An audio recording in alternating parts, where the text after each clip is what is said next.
My name is Destiny Baker Sutton, and I'm the president of the Palm Beach County Cherie Davis Cunningham Black Women Lawyers Association. We are live at the iPic in Delray Beach with our private viewing for our organization, our members, and the community of The Color Purple. We hope that you stay tuned for our podcast, All My Life I Had to Fight, where you will enjoy the conversation between Judge Ilona Holmes and attorney Freddie Menard discussing the legal nuances of the movie and the complex issues, and also learning about Judge Holmes's rise from adversity to the bench. Stay tuned. Lovey, it's great to see you in your Thank purple. you. Do you have a favorite quote from this movie? I'm trying to think of the one that Sophia said, and about being sick and tired. Oh, I'm sick and tired of being sick and tired. Favorite part of the movie is when Sophia says, "Oh, Sophia home now," and everybody's like, "Okay." I do that with my kids. If they're acting up, I like bam on the table, like Sophia's home now. So I can't wait to see that part of the movie. That's my favorite part. Wonderful. Thank you so much. And I have to add, my favorite part is all my life, I had to fight. It's something about being in the movie theater with other strong women of color. One of my favorite scenes is when Celie goes back and talks to Mr. And he tries to dominate her again, and she gives him the sign like, "That's all in my past." That's amazing. So I'm just excited to relive those moments from the original movie. I'm wearing purple, an homage to the color purple, and also representing the lovely young ladies in their royal purple. As we all know, purple is a royal color, so I wanted to represent them and also pay homage to the movie.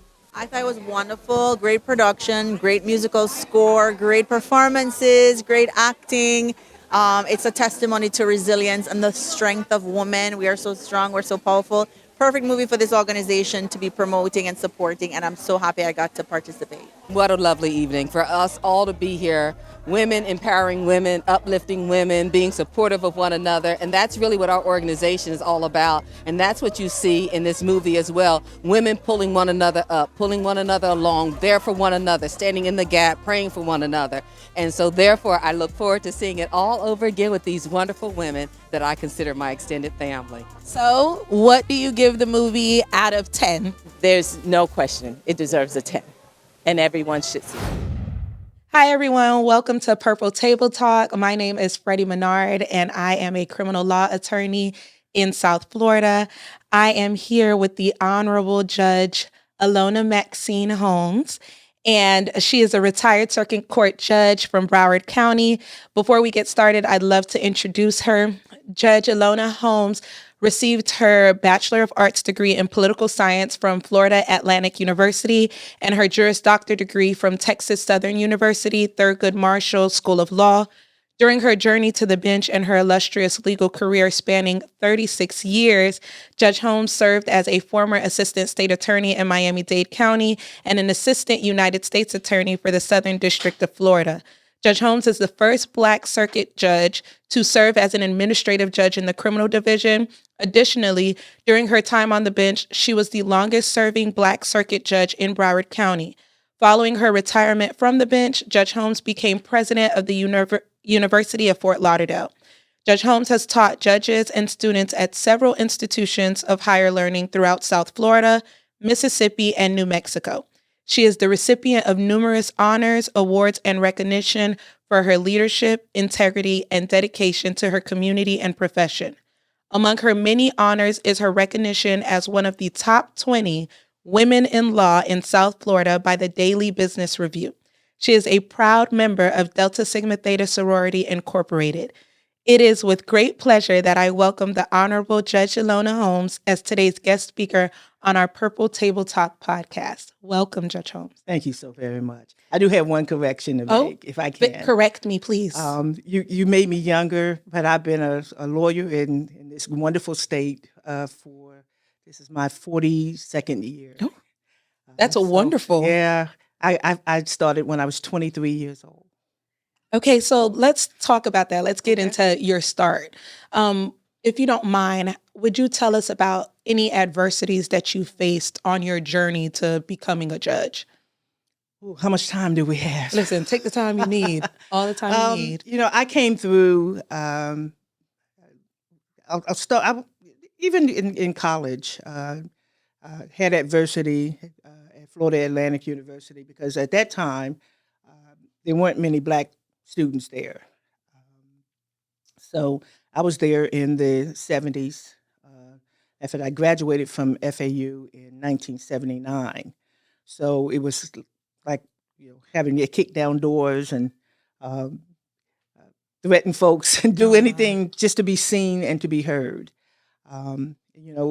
People talk about affirmative action. They let you in, but it wasn't anything affirmative about it. You were just there and you had to prove. Sometimes I often quote Papa Pope from Scandal, where he told his daughter, you have to be twice as good to get half as much. So the adversity was that, a lot of people just thought she's here because she's affirmative action.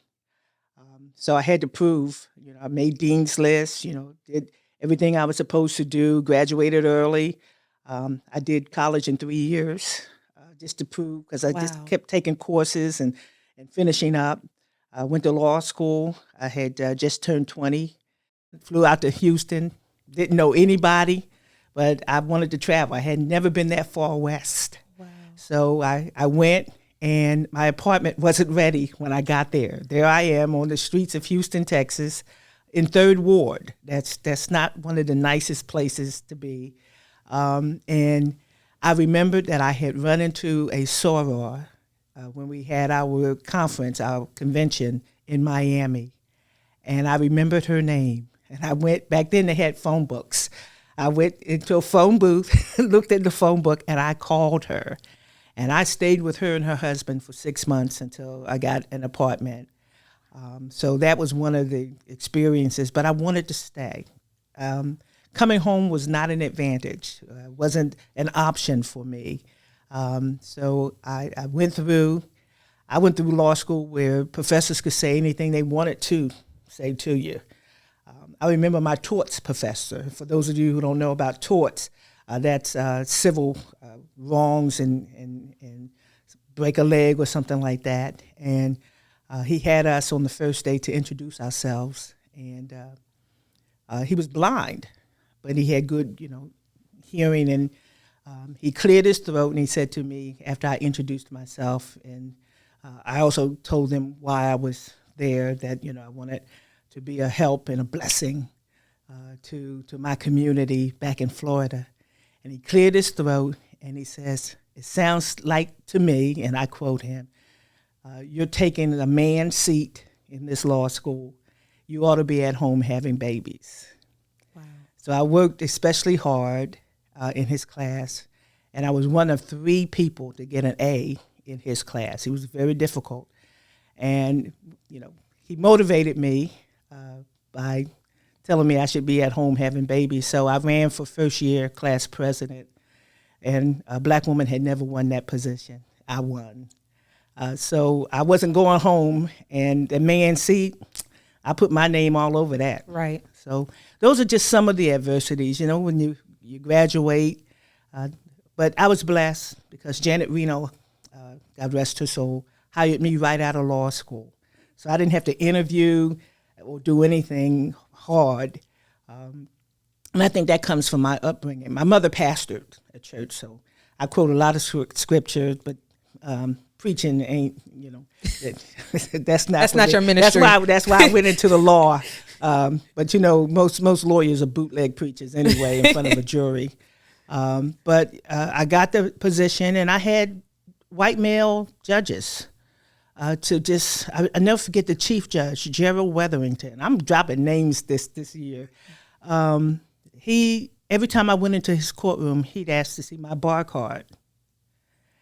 And, I'm in trial with him, and he's making objections. He's helping the defense. Wow. And I was a prosecutor.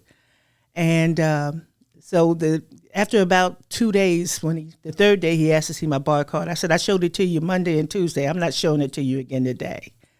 So he threatened to hold me in contempt. Wow. And I told my trial partner, I said, you might want to get Miss Reno down here because my mama says she's never going to come and get me out of jail. So Janet Reno came. She approached the bench. She went in the back with him and came out. He was really nice. He never saw my bar card again after that. So those are some of the adversities. And just like I said, even when I got appointed to the bench, Lawton Childs appointed me. I was a county court judge for 3 years. He appointed me in 1995. And the first thing I heard at the courthouse, and I didn't practice here in Broward. I was in Dade with Janet Reno. Mm-hmm. Then I went to the United States Attorney's Office. But I was in Miami for a few months, and then I came to Fort Lauderdale. But I did very little state court activity here in Broward County. So when I got to the courthouse and everybody would come by the courtroom and poke their head in, I was the affirmative action appointment. That's what they called me. Wow. I outlasted all of them. I was on the bench for 24 years. Nobody ever ran against me. If I heard about somebody thinking about coming against me, I go find them and tell them, I hope you got a trust fund. I hope you have some money because I'm here and I'm going to be here until I get ready to go. So I was ready to leave in 2018. And I'm very happy to say I was able to make sure that a black woman got my seat. So love to see it. I will try my best to make sure any position of notoriety that I have, I make sure that a black woman comes in behind me. And that's why I can relate so much to the movie The Color Purple, because women like Suge Avery, women like Miss Sophia, they were inspirations to black women. Celie was going along with the times. Now, I have a friend, and she's Nettie, and I'm Miss Celie. But Miss Celie, I don't have her laid-back personality. I'm more of a Sophia Suge Avery / I would kick down doors and get there and make sure that I make room for people that look like me also. Right. It's all my life I had to fight. All my life. When I first met you, I said, she gives me Sophia. She gives me strong, bold, won't take crap from anybody. But I wasn't going to tell you that. I wanted you to say which one you identified with the most, and you just went straight off bat and said Sophia and Suge Avery. What qualities would you say in each of them that you identified with the most? Well, Miss Sophia, and it's funny that recently I watched an interview with Danielle Brooks. She plays Miss Sophia. And she went to Juilliard. That's where she began her acting and learning how to act. And she said something very, very poignant that resonates with me, even now. I get choked up just thinking about what she said. She says she had an instructor that told them, when you come into a room, it's like kicking down the door. And if you notice in the movie, she kicks open the door to get in. And so the instructor told them that when you have a part where you enter a room or you kick down a door, you want to make that audience feel that they want to come in that room with you and they want to leave with you when you go. Yes. And that's how I pattern myself. I've kicked down a lot of doors, and I've had a lot of people that wanted to come in there with me. And when I left, they wanted to leave with me also. So that's how I resonate with Sophia. Now, the Suge Avery part, I think because I have a heart of compassion, and she was compassionate. She saw how Celie was just broken by the domestic violence, and you prosecute those types of crimes, so right. It's hard enough, getting them to come to court. Correct. To testify against the abuser. But she said when she first laid eyes on Miss Celie, she says, "You got to stand up to Albert." And she says, Celie says, "Who's Albert?" Who's Albert? Right. Mr. But she says, right. You got to stand up to him. And I can't tell you how many young prosecutors, male and female, that I have talked to and told them, when you come into a courtroom, make it your own. All right? my philosophy when I went to court, both as a state and federal prosecutor, that the judge and the other people were just visiting. It was my courtroom. And I was in there. I was the voice of the law. And I'll be honest with you, I knew more law than some judges. As long as you throw up a case that says, this is what, you get the ruling. And I often tease, she's retired, but Judge Melvia Green. She was the first black circuit judge in Dade County and first black woman to sit on the 3rd District Court of Appeal. She had her very first jury trial with me. And I remember she kept saying, now, Ms. Holmes, don't get me reversed, don't get me reversed. And we actually set precedent in the case that we tried. And it's still good law today. That's beautiful. Yeah, State versus Elvis Evans. So look that up. I'm looking it up. From I'm the going 3rd on District Court of Westlaw. Appeal. Yeah, absolutely. I think having compassion when I see young lawyers now, I always told lawyers, when you come before me to practice, there are 2 things that I demand. I'm not going to ask you for it, I'm demanding. Number 1, be on time. Number 2, be prepared. I don't think I could have asked for anything more of the lawyers. So a lot of people were scared to come in front of me, and that was fine. Because the faint of heart, you got a job to do. That's what you get paid to do. You don't get paid a lot, but you get paid to do it. Right. So those are the 2 characters that I can relate to. Do you find, going to the point that you just made, that you were a bit tougher on the prosecutors, maybe that came before you since you were once in that role? Well, I was equal opportunity. I didn't have a favorite, and that's the good thing about being a judge. Right. And I remind judges, and I teach judges through the National Judicial College, especially when they're brand new, you're not there as an advocate on the bench. You are there to adjudicate the law, and you hold both sides, their feet to the fire. Prosecutors, I demanded that, you got to prove a case. And if you can't prove it, don't waste my time. But with defense attorneys, you've got somebody's life in your hands. Right. So you ought to know what you're doing. You ought to know more about your case than anybody. But I don't subscribe to that excuse. Well, they got more cases than they can handle. They're underpaid and overworked. You took the job. And you knew what the pay was when they hired you. Right. It's not like a miracle happens. You interview and you know it's $24,000, and then you get the job and you think it's supposed to be $100,000. Right. So if you take the role, I could have made millions of dollars. I didn't have to stay on the bench as long as I did. In fact, I didn't come to stay as long. I came to prove a point. I went to a bar function and I overheard 2 older white men lawyers saying that black people would not make good judges in the civil division. And I just kind of listened. I don't drink, so my ears were burning. They were by the bar and they were drinking, and I said to myself, you know what? I have to prove them wrong. And during my tenure as a judge, both of them appeared before me. Wow. It resonated with me that we couldn't do it. I knew more about their cases than they did. I always had a saying, and I promised that each of my investitures, that if you plead it, I read it. And I never took the bench without reading the pleadings. I wasn't harder on one side or the other. I just believe that we're all members of the same Florida bar. Right. And I'm going to hold you to the standard of the bar. And I don't expect more. But, I don't think I was harder, but I made sure that when prosecutors and defense attorneys had people that looked like us, that they actually were doing their job. Sometimes there's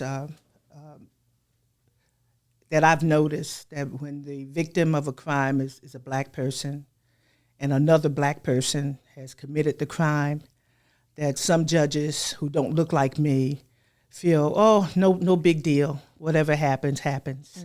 Mm-hmm. They call it black on black crime. Right. Crime is crime. And I don't care who commits it, it's a crime. Correct. So the same diligence you give to a white victim, I firmly believe that our people deserve the same, no less. So to that extent, if they said I was hard on them, I was. So do your job. As you should be. Absolutely. Now, earlier you made a point about Celie and how she was, just keeping up with the times. She was playing her role at the times. Now, we know The Color Purple is set between 1910 and 1940. Do you believe that the roles of Black women and the expectations have evolved since then? If so, how and why? I back then, domestic violence against women by their husbands, their brothers. Miss Sophia said, a woman ain't safe around the men folk, and that was the era, that was the time. Do I think it has changed? I think the difference is that we're more aware of it, and there are laws that cover that. But I still believe that some men still think that women are subservient to them, that they're property. There are still some countries that the women are the property of the person. I tell you, what resonates with me. I may be jumping ahead, but that was the Thanksgiving scene around the table where Celie comes to herself. She comes into the knowledge that she is more than what Mr. thinks she is. Correct. And even though he tells her, you're Black, you're ugly, you're skinny, you ain't never gonna be nothing, and she says, her response was, but I'm here. Right. All right. And I kind of grew up with that in church. I told you earlier, my mother pastored, and I came up in an era where children were seen and not heard, around grown folks. Right. And talk and everything. So there was this lady, and I told you I'm dropping names today. So her name was Sister Randolph. In our church, I grew up Pentecostal. So the women were sisters, and the men were brothers, Right. Or unless they were deacon or elder or minister. And Sister Randolph would say to me every Sunday that she saw me, 3 things. She would tell me, she says, you're Black, you're ugly, and you ain't never gonna be nothing. Wow. And I didn't tell my mother that, and it started when I was around maybe 8 years old. I remember vividly, and I would say, why is she telling me that? Is she telling the other children that too? And I asked my sister, who was 2 years older, I said, did Sister Randolph talk to you? And she said, no, she don't say anything to me. But every Sunday she would tell me, and my parents would kind of look, and she looked like she was shaking my hand, but she was actually pinching my hand, telling me that I'm Black and I'm ugly and I would never be anything. And I didn't tell my mother what Sister Randolph had done until my father died when I was 15 years old. And Sister Randolph came to the repast and was in our kitchen stealing cans of food and everything, packing her bags. And I told my mother, I said, every time she sees me, she tells me I'm Black, I'm ugly, and I'm never going to be anything. And so my mother looked at me and she says, well, you should have told me, first of all. She says, and then she says, all you can do is prove her wrong. So every time I wanted to give up, I could hear Sister Randolph in my ear telling me I'm Black, I'm ugly, and I ain't never going to be nothing. I mean, the treatment I received undergrad at FAU, I could have given up, could have dropped out and said, oh, I don't need a degree. But I heard her tell me, you're Black, you're ugly, and you ain't never going to be nothing. And I said, oh, yes, I am. When I went to law school, it was tough, being there on the street, didn't know anything. Mm-hmm. But I just couldn't give up because I could hear her say, you Black, you ugly, and you ain't never going to be nothing. So when I graduated from college, I was the first person in my family to ever go to college and graduate. When I graduated from law school, first person in my family that went to law school and graduated. When I became an assistant state attorney, it was tough. The judges were kind of rough. And Janet Reno, I give her credit. She hired the most black people in one class in 1982. She hired more black people than had ever been in that office. Wow. I came in there, it was Novak, Granby Jones, and Trish Donnelly, Cynthia Everett. Those are some of the more prominent names that I remember. Janet hired all of us in that 1982 class. Don Horn was even hired in that class. And, even I could have quit because, look, I was driving from Deerfield Beach to Miami every day in an old car that I wasn't sure was going to make it on I-95. I knew all the potholes. I knew all my. I can still tell you the potholes and things that they haven't fixed. So and we're talking 1982. But I could hear Sister Randolph. I could hear her clearly in my head. You're black, you're ugly, and you ain't never going to be nothing. When I left, and I got to be honest with you, the Bible says your gift will make room for you and bring you in the presence of great men. That's in the book of Proverbs. I didn't apply really for the U.S. Attorney's Office. Dexter Leitner came and found me. Wow. All right. I was happy with Janet doing what I was doing, and but I got the call from his office saying, we don't have your resume. Would you send our resume? And I thought it was a gag. I thought Don Horn and a few of the others were putting up a gag. And I said, well, I didn't send you. I got a little cocky. I didn't send you my resume. And it was Dexter Leitner's secretary. It says, would you please fax it to us? Back in those days, and you got to be real careful. I didn't use the state of Florida's property. I went to Kinko's and faxed my resume. And the next day, they said, would you come in for an interview? So they found me. I didn't go looking because I could hear Sister Randolph say, you're black, you're ugly, and you ain't never going to be nothing. Then in 1995, people were calling me, apply for a judgeship. Apply. I said, I'm happy, And I actually applied for a circuit court position, and I was 35 years old. And I didn't get the position. And I said, well, I'm happy. I'm making good money as a federal prosecutor. And then I got a call saying, apply for the county position that just came open. And I looked at what the salary was for county court judges. I said, I think I'll stay where I am. And I kept getting the calls that said, look, if you just apply, it's yours. It's yours. And I sat down with my mother and my younger brother because I was helping to support them on a prosecutor's salary. Wow. And my mom says, well, you do what you feel is the right thing to do. She says, we're going to make it, And so I applied for the county court position. I took a major pay cut to become a county court judge. But I said, I got to do it. I don't want to give up just because I didn't get the circuit position because I was told that they felt I was too young to be a circuit court judge, even though I know that was just hyperbole and talk, but because they were appointing people that didn't look like me who were 35, 34 to those positions. Right. So I guess I said, well, I got to be an old woman to get a position, but that's okay. And that's why I applied because I could hear Sister Randolph laughing. You're black, you're ugly, and you ain't never going to be nothing. And then I got the position. I applied on April 9th. That's when I was interviewed. My name went up to the governor. That's my birthday. Well, April 17th, 1995, I was a county court judge in Broward County. That's amazing. God does quick works Wow. so that you don't lose your faith.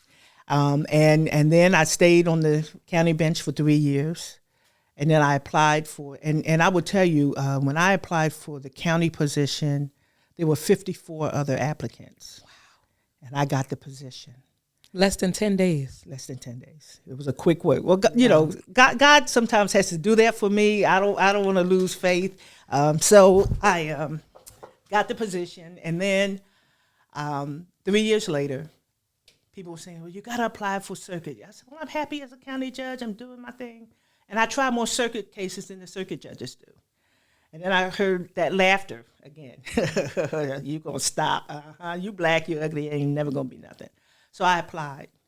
There were 36 applicants. I got the circuit position. Wow.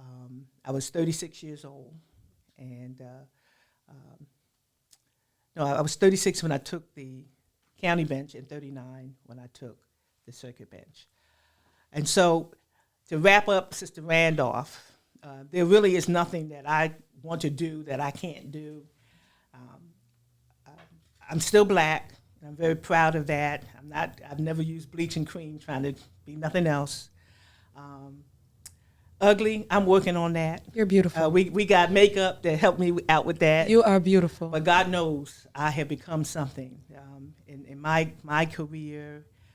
And I left the bench when I turned 60 years old. So I didn't want to work for somebody all my life.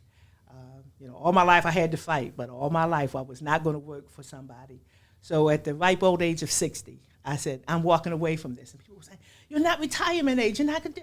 I just wanted to be young enough to enjoy the fruit of my labor, okay, and to just show Sister Randolph that I'm somebody. Now I want to do a disclosure.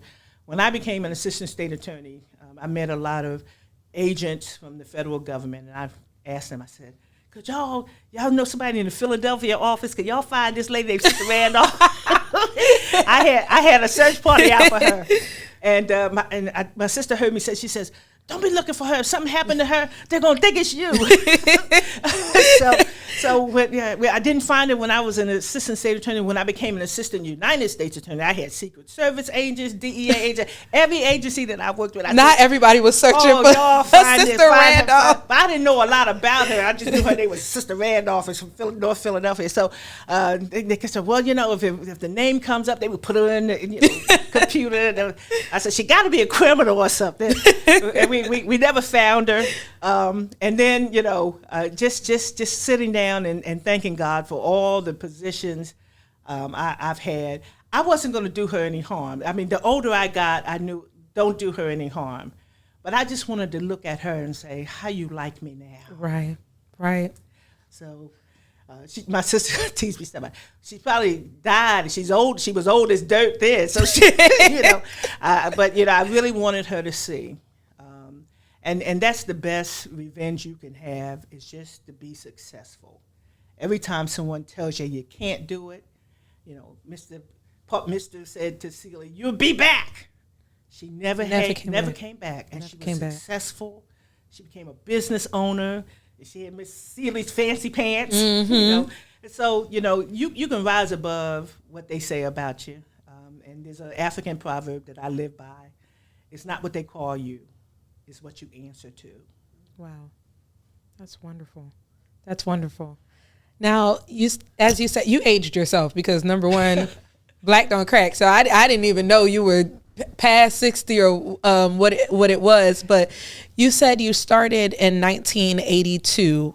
From then, how do you think the roles of Black women in the legal profession or the expectations have evolved? Do you think that they've changed since you've been practicing in 1982, or?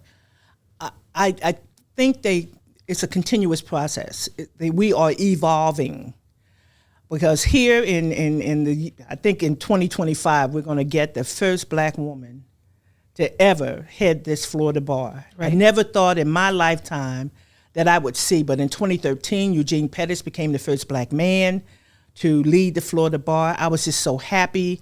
And I had a hand in that. The only hand that I had in Saya Baker Barnes' escalation was I just prayed for her. Right. Same. And my thing was I firmly believe that the prayers of the righteous availeth much.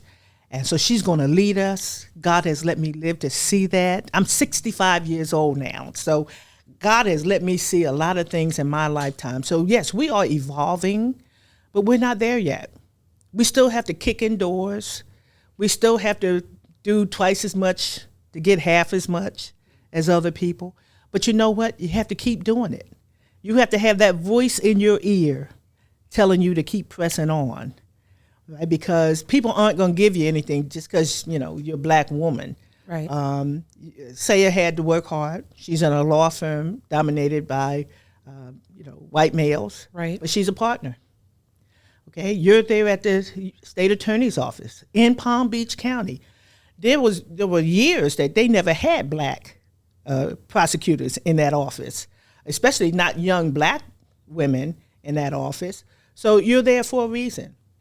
You had to kick down some doors. You're going to have to still get some steel-toe boots and just keep right on kicking, because nobody's going to give you anything.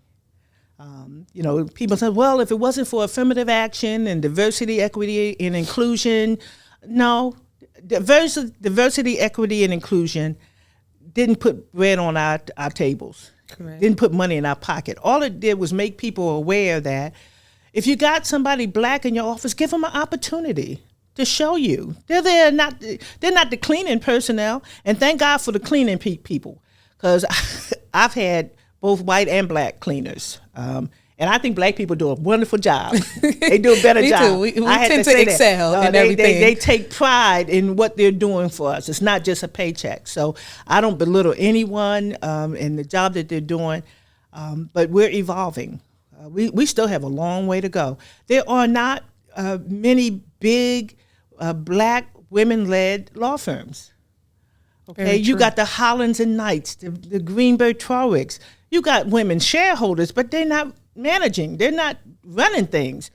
I think some women, you're younger than me, y'all need to get together and do a major law like Willie Gary did. Okay? He couldn't get jobs with these people. He started his own law firm. And from that it grew.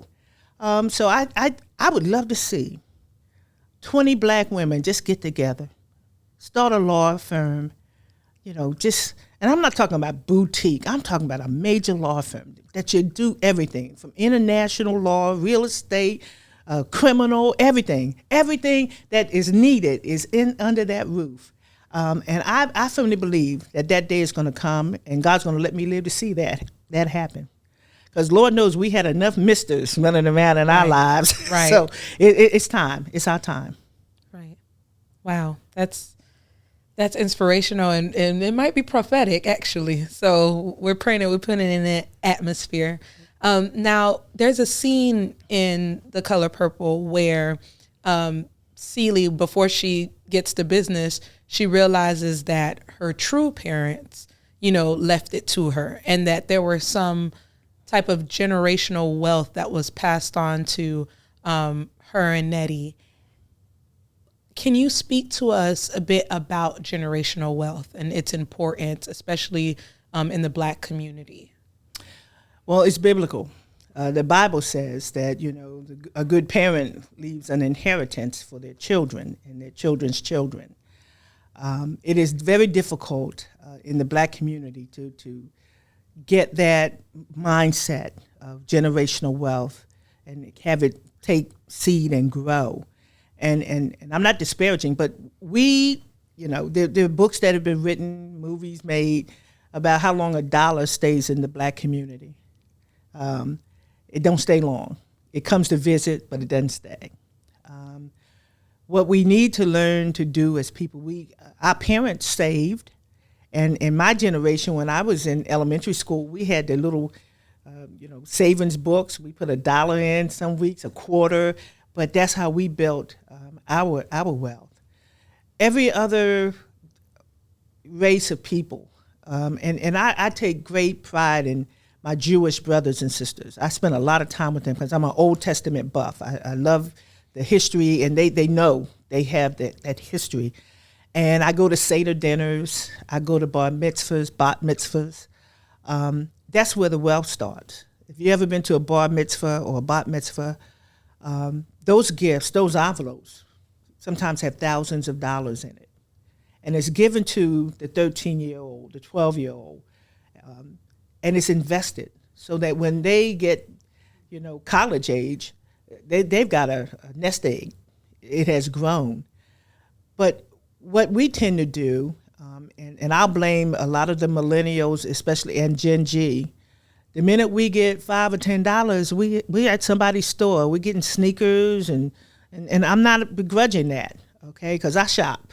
I get what I want. I'm not going to die and leave this earth wanting anything, because the Lord is my shepherd. I shall not want. Amen. But we've got to learn to invest. We've got to learn to teach our children to save. even my daddy, with his spare change, he used to divide it between my sister and I, and we had these big mason jars. We put those pennies and stuff. Then we sit down with him and roll those pennies up in those wrappers and go to the bank. We need to do that. We need to stop looking for government checks and things of that nature because it's not working. The government has been, since World War II, given checks, Social Security. But our Social Security checks do not stay on par with the other people who have had jobs that paid more wages. Today, people can't live on Social Security checks. So we've got to pass down from, and that's why it's called generational wealth. But, you know, I often say this, especially when I preside over funerals. Don't let that be the only time in your life that you own some real estate, is when they put you on a plot. Wow. Don't let that be the first time that you lay your head on satin pillows because you're in a casket. Wow. Don't let that be the first time that you're wearing a brand new suit, but they're getting ready to put you in the grounds where the earthworms are going to eat through that. We got to learn as people, God gives us the power to get wealth. And there, I can't tell you how many scriptures. I wrote them all down. I have a book of them, and Ecclesiastes says that money answers all things.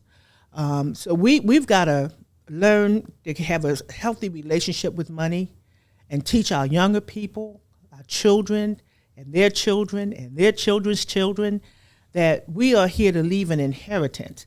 But I don't want folks just sitting around waiting for me to die to get what I worked hard for. I want them to have their own. And I think we're going to have to do more teaching on that at the dinner table. We like sports and things of that nature, but a lot of our athletes, when they leave the game, they're broke. They're poor. A year, 18 months later. Okay, so we really got to start thinking in terms of wealth. People always says, well, I want to be rich. Well, LeBron James is rich, and I don't think anybody would dispute me with that. They wouldn't argue with that. Correct. But the person that signs LeBron James's paycheck is wealthy. Right. There's a difference. So we got to learn that and teach that, and that's why I was able to retire early. And I lived on a prosecutor's salary, state, federal, county court judge. So I wasn't doing anything illegal, but I'm a tither. And we have to teach our children to give, because in giving, Luke 6:38 says, give, and it shall be given unto you. So if you don't let anything go, nothing comes in. Right. So if you give, I'm a giving person. I give. I love to give in church. I love to be seen giving because that just does something to me. Give, it shall be given to you. Good measure, pressed down, shaking together, and running over. Then God causes men to give. And people say, well, you're in the public eye. You can't just take an envelope of money from somebody, the men giving into your bosom because you gave. But somebody will come by and give you a tip on a stock. And you can start small, penny stocks. Invest, save, do something that, that your money's going to make money for you. While you're sleeping, you're making money. People are saying, well, TikTok, I make a lot of money. But when they are no longer influencing people, they're not making money. Right.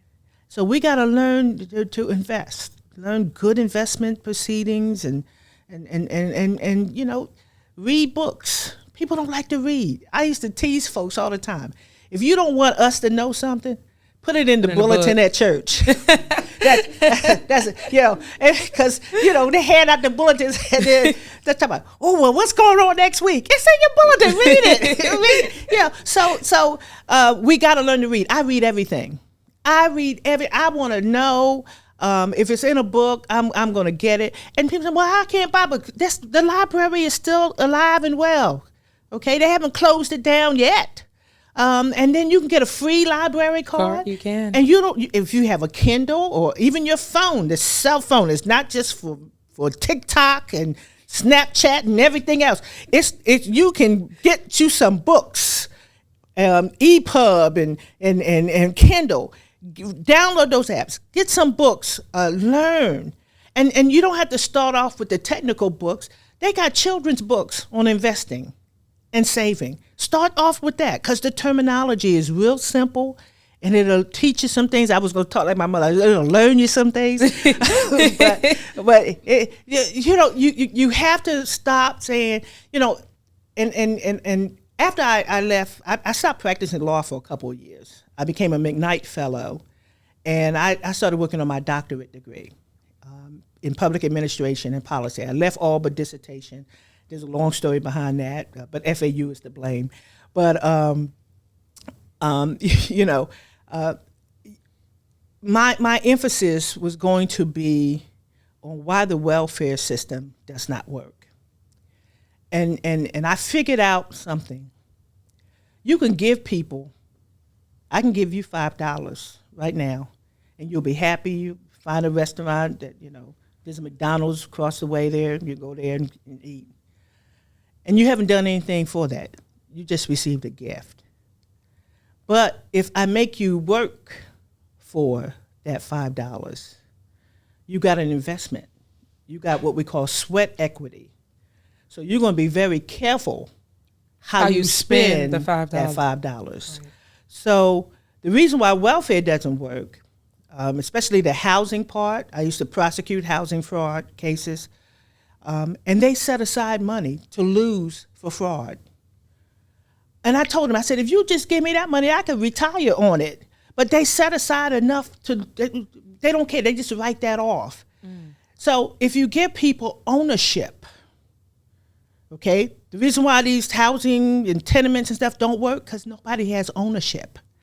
They just got a place to live. They tear that up and go and get something else. Right. We got to learn that, you know what?